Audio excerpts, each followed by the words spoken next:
Хирургия бөлімінде көп ер адамдардың арасында әйелден жалғыз хирург боп қызмет етіп келе жатқан Жанар Бекенқызы 32 жасқа толды.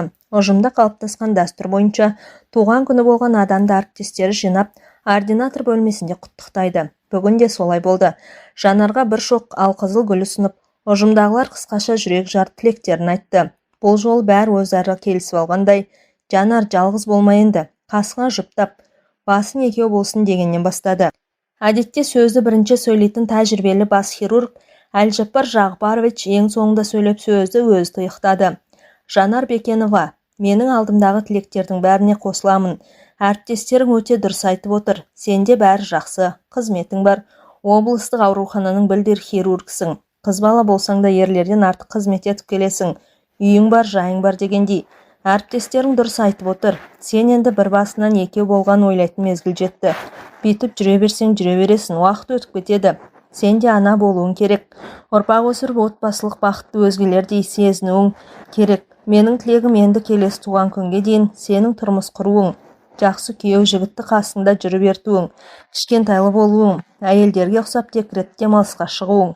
Бұның бәрі де бақыт емес пе? Солай ғой. Бәріміз бүгін Жанарға көңілінде тек жұмысқа емес, отбасын құру жағдайына бөлу керектігін тапсырайықшы я деп жиналғандарға қарап еді. Хирургия бөлімінің 12 қызметкер бірден қосылып, бірінші сыныптың оқушылар сияқты, иә, Жанар Бекеновна, бізге той керек, тұрмысқа шығу керек сізге деп қол шапалақтап жіберді. Туған күйі иесі болғандықтан, соңғы кезекшілікте болып ауыр операциядан қажығандық па, Жанардың бүгін көңіл күйі жоқ. Сондықтан құттықтаушылардың сөздеріне жылда айтылып жүрген сөздер де көңілде аударған жоқ. Басын изеп сыпайылықпен күлімсірегендей нышан байқатты. Жанар білікті маман, қол жеңіл жақсы хирург. Оны өзі де жақсы біледі. 7 жыл табан аудармай осы хирургия бөлімінде қызмет етіп келеді.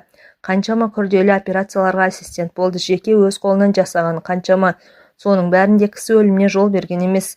Сондықтан болар бөлімнің меңгерушісі, Қазақстанға еңбек сіңірген дәрігер атағы бар бас хирург Әлжаппар Жағыпарович Жағыпаров өзгелерден гөрі білім таразысы жоғары, әрі қайске болса да тиянақты, Жанарды өзіне ең сенімді көмекші етіп қасында ұстайды. Бұл бір. Екінші, өзі жоқта бас хирург есебінде орында қалдырады.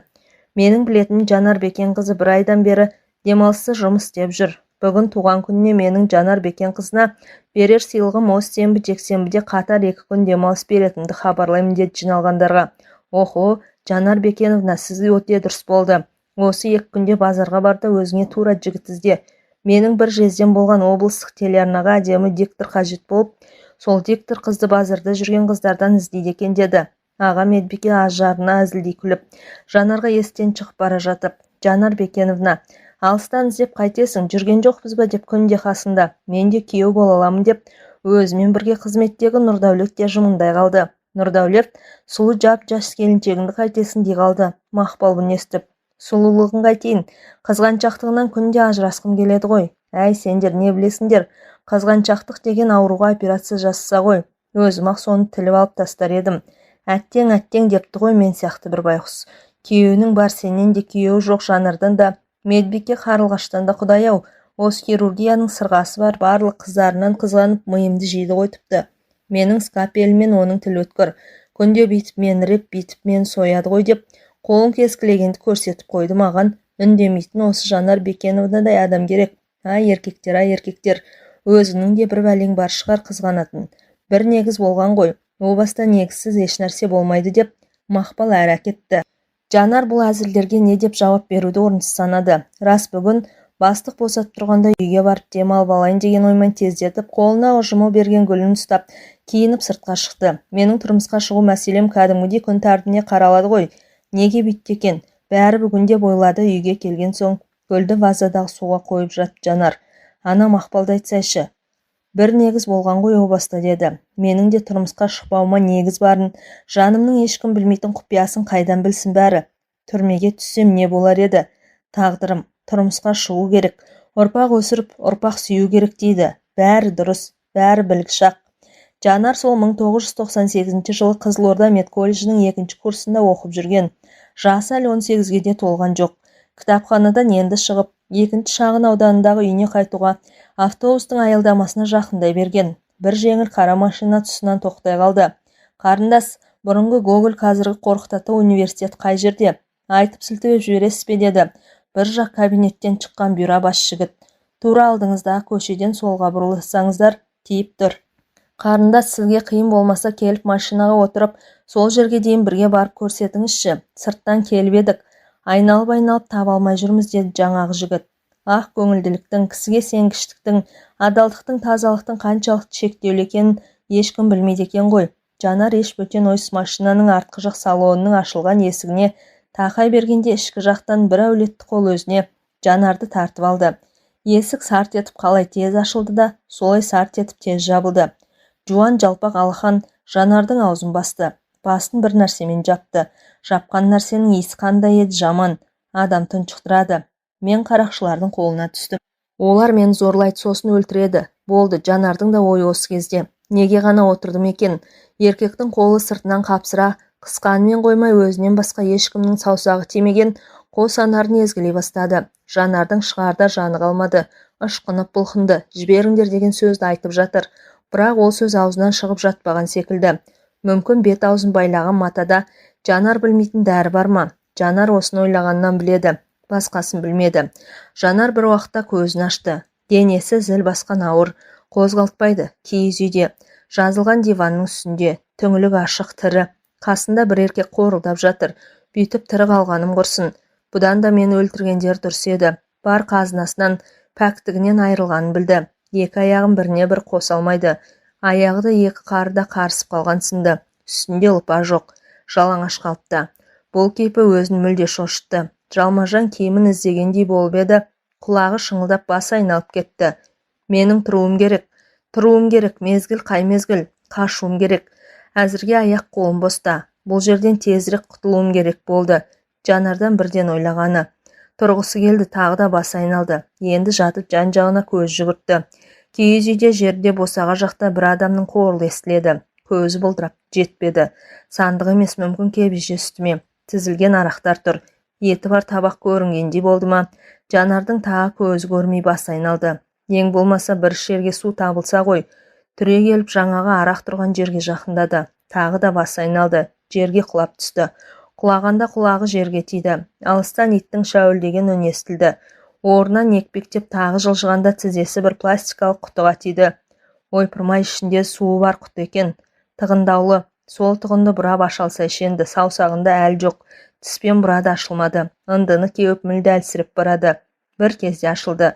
Жанар қылқылдатып жұта бастады. Су ішкен сайын көз алдының кіркеулдегені кетіп, басының ауырғаны азая бастаған секілді болды. Құмары қанғанша ішті. Диванда өзімен қатар жатқан еркек мүлде ересек адамға ұқсайды. Екеуі де қорылға басқан. Жанар орнынан тұрып көрді. Санасы енді орнына келе бастағандай. Киімім қайда екен? Өз жатқан жерде әбден жыртылған. Үстіне қайыра киетін киім емес. Дивандағы еркектің бас жағында бір көйлек көрді. Ер адамның көйлегі. Жанар денесіне келгенде ол тізесіне дейін жетті. Таң енді қылаң атып келеді. Аяғына киетін еш нәрсе жоқ, жалаң аяқ. Киіз үй есігі қаусырылмаған, ашық. Жаймен сыртқа қарады. Бөтен біреу көріп қалса қайтадан орнына жата қалмақшы болды. Жаңағы су толы құтыны қолына алды. Жанар өз сөмкесін іздеді. Зачет кітапшасы бар, сөмке қайда? Киіз үйден сыртқа шыға бергенде бір ала мысық мияулап тура алдын кесті. Жанар тағы шегінді. Маңайдың бәрі жейде, қалың ағаш, екі жеңіл машина көрінді. Қайсысы кешегі өзін алып қашқан машина? Жанардың ала көлеңкеде көзі жетпеді. Жанар енді байқады. Бұл жерден әрірек бірнеше киіз үйлердің төбесі көрінді. Аяғына шөңгелер кіріп жүргізбейді. Ешкім тұрмаса екен, ешкім оянбаса екен деп машинаның біріне жақындап қарады. Кешегі бұйра бас жігіт шалқайып машинада ұйқыны соғып жатыр. Жанар қайыра киіз үй жаққа адымдады. Қолына бір қару алмақшы. Табақтың қасында пышақ болу керек қой. Жоқ, табақтың қасында еш пышақ жоқ. Жанардың есіне енді түсті. Кеше оқытушылар лабораторияға апарып медициналық құрал жабдықтармен таныстырған. Жанар оқытушы көрсеткен жылтырақ іші жақ пышақтың жүзіндей өткір бір скапельді ұстап көріп тұрып, сол күйінше орнына қоюды ұмытып кетіпті. Ертең апарып қоямын деп сөмкеге салған есіне түсті. Қайыра машинаға келді. Екі жақтағы есік айқара ашық. Жанардың аяқ киімі де төменде жатыр. Мені аяқ киімсіз анау үйге қалай өз аяғымен барғанмын. Ал сөмкесі алдыңғы орындықта. Шамасы есі шалапла Жанарды кім болса да көтеріп алып кеткені болды. Сөмкесін қолына алған Жанар тез ашып скапельді қолына ұстады. Енді ешкімді аяқысы жоқ. Таң болса анық жарықтана бастады. Киіз үйлердің бірінен иттер үрді, бірінен бұзау мөңіреді.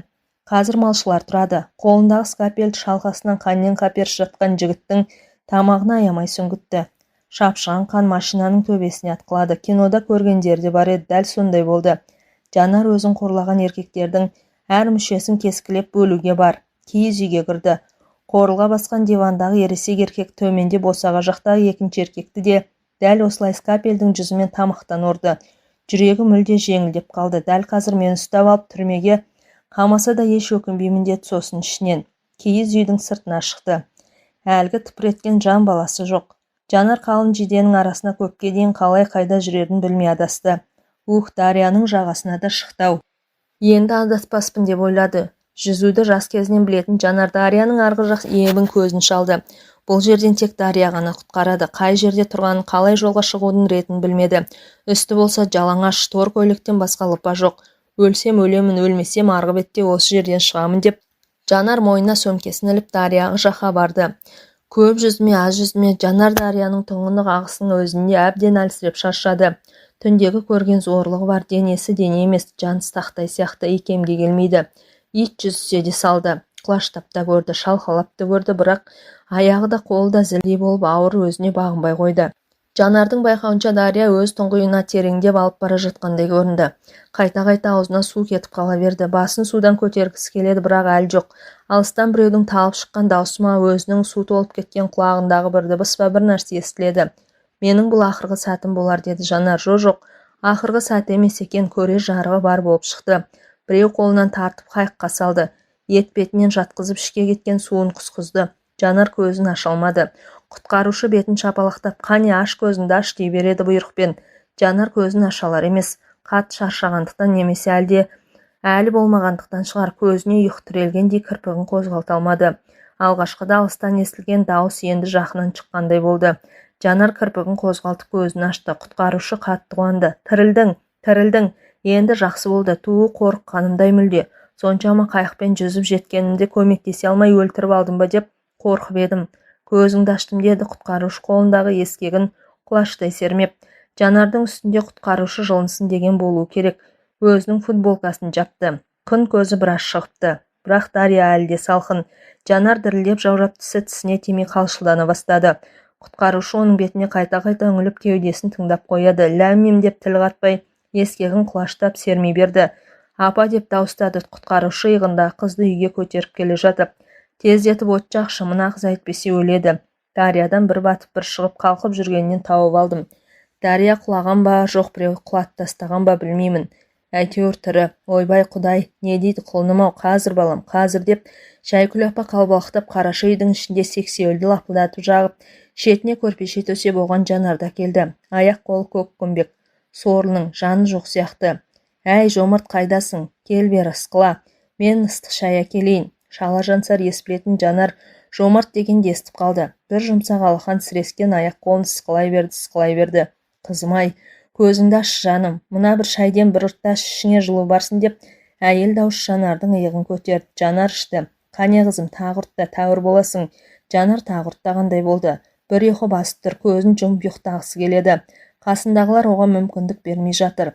Апа, майда ысытшы, қойдың майынше. Ысқылайық, кеудесін сен ысқыла, аяғын мен ысқылайын деді құтқарушы. Көп ұзамай екі жақтан жып-жылы маймен ысқыланғанын болу керек. Жанардың қалшылдаған денесі құрыс тырыстан жазылып балбырап сала берді. Маңдайы да жіпсігендей болды. Үстіне қалың көрпе жабылды. Сорлығы шамалы демін алсын. Біреуге суға тастап жіберген болу керек. Үстінде лыпа жоқ қой. Кигені еркек көйлек. Өз көйлек емес, менімше бұл қыз бір жерден қашып шыққан. Мен дүрбімен қарасам біреу суға батып шығып келе жатыр. Қайықты солай қарай бұрып, естім келіп жетіп болсамшы. Бір кезде суға батып кетеді, қайта шығады, жеттім-ау ақыры. Ішіне көп су кетіп қалыпты, құсқыздым. Бала шешесіне оқиғаны айтып отыр. Егерде Дарияның арғы жағынан құласа, онда қай ауылдан болады сонда? Ол жақта ауыл алыс қой, ана дачалар бар ғой апа. Бастықтардың дачасы ше. Ендеше солардың бір бәле басы бар. Құтырғандар кім біледі, бәлесінен Аллах. Мына қыз өзіне келсін. Ешкімге еш нәрсе демейік. Қалада ма басқа жақта тұра ма білейік. Жарықтығым-ай, сүйкімді қыз, әке-шешесі деп ішкендері ірің болды бұл күндері. Апарып жеткізіп сал, ешкім көрмесін, білмесін. Сол дұрыс балам, жан-жағымыз тыныш болсын. Жанар сол жатқаннан түстен кейін ғана тұрды. Көз алды ісіп кетіп, Жомарттың анасы Шайгүл апа ыстық нан жауып, сорпа ішкізіп, лапша істеп дайын отырған. Құдайың бар екен, айналайын, аман қалдың, енді бар ғой. Мына ыстық шай іш, ішіңе тамақ болсын, лапша іш, әлденіп ал, қаймақта бар, бәрі бар. Қалағаныңды іш өзің, деді елпілдей. Жанарға бұл апай қатты ұнады, басын тек изей берді. Ішемін ғой деген еді. Шайды да тамақты да ішті. Апа, бұл қай жер еді, деді сосын. Мына жер ғой, қаладан қашық емес. Қалалықсың ба? Қала тиіп тұр. Бөгеттің бергі беті ғой. Жазда қоңыр күзге дейін азын-аулақ малымызды осы жерде ұстап, қыста қалада боламыз. Мені құтқарған сіздің балаңыз ба? Ол қайда қазір, апай, деді Жанар. Иә, менің балам Жомарт қой. Күнде ертең мен таңертең қайықпен балық аулайтын әдеті бар. Сенің өмірің ұзақ болады екен. Егер Жомарт балық аулауға шықпаса, дүрбісімен сені көрмесе қиын болады екен жағдайың, қызым. Бағана таңертең қатты қорықтым сені көргенде. Енді бәрі дұрыс болады, қызым. Қазір Жомартжан келеді, деді Шайгүл. Бұдан әр Жанардан ештеңе сұрамастан. Қалада немере қызым бар. Осында келіп тұрады демалыс күндері. Мына киім соныкі. Қазір қыздар шалбар киіп жүреді ғой. Шалбар мен кофта. Саған шақ болып қалар. Үстіңе соны киіп ал, ұялма. Қаладан шығарсың, иә? Жомартжан сені апарып тастайды. Иә, апа, мен қаладанмын. Апа, бұл жақсылықты ұмытпайын ешқашанда, деп жауап қатты Жанар. Көзіне бұршақтап жас төгілді. Оны көрсетпей теріс бұрылды. Байыған қазақтардың еріккен кезінде қыздар ұстап алып саяжайдар жасайтын зорлықтарын сол маңайдағылардың көбісі сезеді екен. Сезе тұрса да зиян тиіп кетіп жүрер ме деп үндемеген, ал жалпы көпшілік байкештердің бұл сорақ қылықтарының хабарсыз болған. 3 адамның өлімі отбасыларына, туған туыстарына ғана белгілі болды. Қаланың қалың көпшілігіне жарияда етілмеді. Бұқаралық ақпарат құралдарының, телеарналардың журналистері бұған шу көтеріп қалам тартпады. Туған туыстарды қаншер табамыз деп тергеуді кінәлады. Жанар бір күн бір түн үйде болған жайын совхозда бір қыздың туған күні болып, содан ол жақта ауырып жете алмайдың деп әке-шешесін сендірді. Әкесі бекен Жанарға алғашқыда ескертіп кетпегенін көрген қылық деп балап қатты ұрысты. Содан кейін қыздың түр әлпетін көріп, ауырып қалғанын көріп өбектей бастады. Сабаққа әзірге бармай тұруға кеңес берді. Жанардың зачет кітапшасы бар, скапель бар, сөмкесі дария ағысында бір батып бір шығып жүргенде мойнынан шығып кеткен. Зачет кітапшасын жоғалту да жақсы болмады. Оны қайыра алу оңайға соқпасы белгілі. Бір апта сабаққа қатыспаған күндерде Жанар өзіне жоспар құрды. Онысы осы қаланың білікті әйелдер дәрігеріне көрініп екіқабат болып қалу қаупінен сақтану. Бұның және шешесіне таныстарымен бірге оқитын қыздарға білдірмеу. Барынша құпия ұстау. 1,5 айдан кейін бұл мәселе ауыр шешілді. Дәрігер Жанарға дәл қазір емделмесе, болашақ ана болудың екіталы екеніне күмән келтірді. Жатыр мойны қатты жыртылып зақымға ұшыраған, инфекциялық қауіп төніп тұрғанын хабарлады. 18-де бір гүлі ашылмаған Жанар зорлықшылардың сол әрекеттерінен көп зардап шегіп ұзақ емделді. Алда көрер бақытын мүлде жоғалтып ала жаздады. 20 жасында Жанар Қызылорда колледжін қызыл дипломмен бітіріп, Ақтөбенің медициналық университетіне қиналмай оқуға түсті. 6 жыл мұнда да кешке ауруханада жұмыс істеп, күндіз сабағын оқып, өзінің медицина саласында білікті маман екендігін көрсетті. Міне енді оқу бітіре сала облыстық аурухананың өзінде қызмет еткеніне 7 жыл толып отырған осы.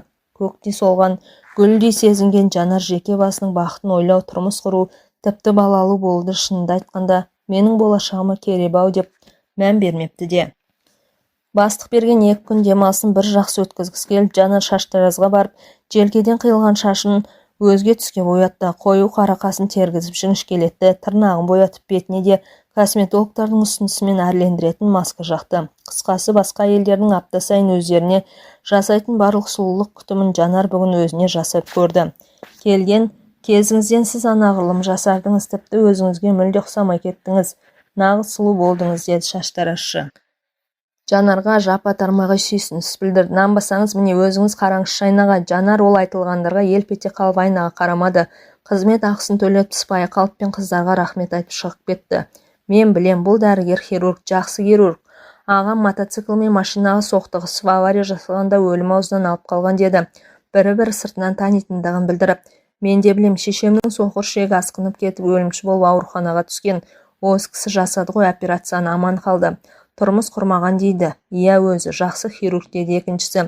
Жанар демалыс алған бірінші күні Сәтті өткеніне риза болып телеарнаға қарап бір жақсы фильм болса көрмекке креслоға жайғасып отыра берген. Үйдің телефонын шыр ете қалып Жанар көтерді.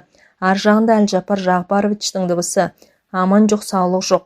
Жанар, саған машина кетті, тез жет, мен саған керексің. 3 адам түсті, 3-еуі де ауыр, тез жинала бер деп трубканы қоя салды. Бастығының сыры Жанарға мәлім, анау-мынауға абыржымайды. Дөкей бастықтар сыртында тұрса қарадан қарай өстіп қысылатыны бар. Әйтпесе Жанарды шақыратындай не болыпты, өзгелерде жетеді.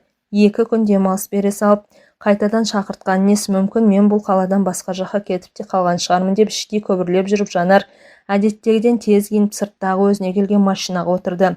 Біреуі әйел, екіншісі жігіт, үшіншісі бозбала студент. Машина рулінде әйел болған. КамАЗ машинасына қақтығысыпты. Қала шетінде КамАЗдың шопыры дөңгелек астына түсе жаздап, жеңіл машинаны құтқарамын деп кілт бұрғанда КамАЗдың өз биік тас жолдан аударылып, ана бейшара ауруханаға жетпей қайтыс болыпты. Рөлдегі әйелде қазір нашар дейді, деді жолай келе жатқан машина жүргізушісі. Жанар 2 күннің бірінде осындай оқиғалардан апатқа ұшырағандарға операция жасай үйреншікті қалпын ештеңеге көңіл аударған жоқ. Өз ойымен өзі келеді. Неменеге мені шақыртыпты, басқалар да бар ғой. 2 күн демалыс берген маған, деді Жанар селқостығын байқатып. Бұлар Астанада отырған бір дөкейдің туысқандары дейді, сол ғой. Солар телефон шалыпты бас дәрігерге. Өздері ертең келетін көрінеді ұшақпен Ақтөбеге. Солай десейші бәсеу, Әлжапар Жағыпаровичтің дауыс қалтырап шығып тұр. Солай деді жүргізушісі. Жанарға операцияға ер адам тапсырылды. 4 қабырғасы, оған қоса жамбас сүйегі сынған. Миына зақым келген. Операция 4 сағатқа созылды. Жанар ішінен жаратушыға сыйынып бар күшін салды. Сәтті бітірді. Басқа хирургтер де өз жұмыстарын сәтті аяқтап шықты. Әлжапар Жағыпарович болса операциядан шыға сала шырылдаған телефонға жауап беруден босар емес. Облыстық аурухананың бас дәрігері де мазасыз кісі. Жоғарыда аналар звондаған сайын оның да жаны қалмай бас хирургті не болды, бітті ме деп, алдағылардың жағдайлар қалай, тірі қалатындай ма деумен дамыл таппауда. Так дұрыс болды деймін. Әзірге Жанар, сен үйге қайтпайсың, өз жасаған ауруына өзің иесің. Қасында кезекші боласың, Серік, сен де солай қайтпайсың. Өз ауруыңа өзің жауап берерсің. Қасында опшым түнейсің. Мен де өз аурумның қасында болам. Бастық та осында өз кабинетінде отыр. Бәріміз де ауруханамыздың имиджін сақтап қалуымыз керек. Ертең облыс әкімі сосын Астанадан аурулардың туысқаны келеді бізге, деді Әлжапар Жағыпарович. Ординатор кабинетінде отырып хирургтерге. Таң атуға 3 сағат қалыпты ғой. Бәрін аяғына дейін тындырайық, айтпақшы. Қан қайда қан? Құюға керек болады, запаста тұрсын. Күткен ертеңінде болды. Аурухананың барлық бөлім қызметкерлері 2 аяқтарынан тік тұрды. Облыстық аурухананың бас дәрігері Қанат Ыбыраев бастаған тобы облыс әкімі қасында бөтен тағы 2-3 кісі алдымен хирургия бөліміне келді. Хирургтармен амандасты. Жан сақтау бөлімінде кешегі операция жасалған адамдарға кірді.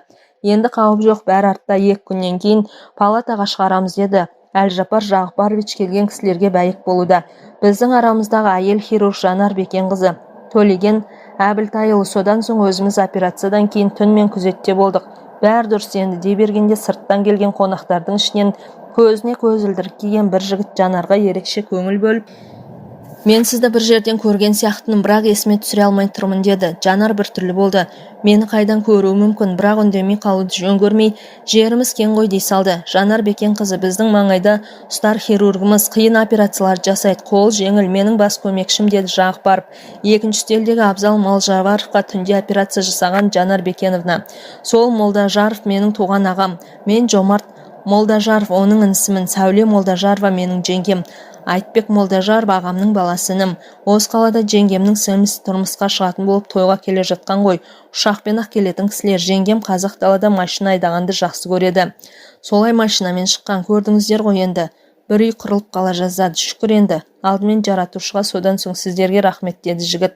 Жанар Жомарт Молдажаров дегенде келген қонаққа жалт қарады. Ох, баяғы Жомарт болса мені Дариядағы ағыстан құтқарған, бірақ олар Қызылордада еді ғой. Жанар жалт қарағанда сыртынан сүйсініп тұрған Жомарт та жалт қарады. 2 көздің қарашығы бір-бірімен бір сәтте түйісіп кетті. Жанар жүзін бұрып әкетті.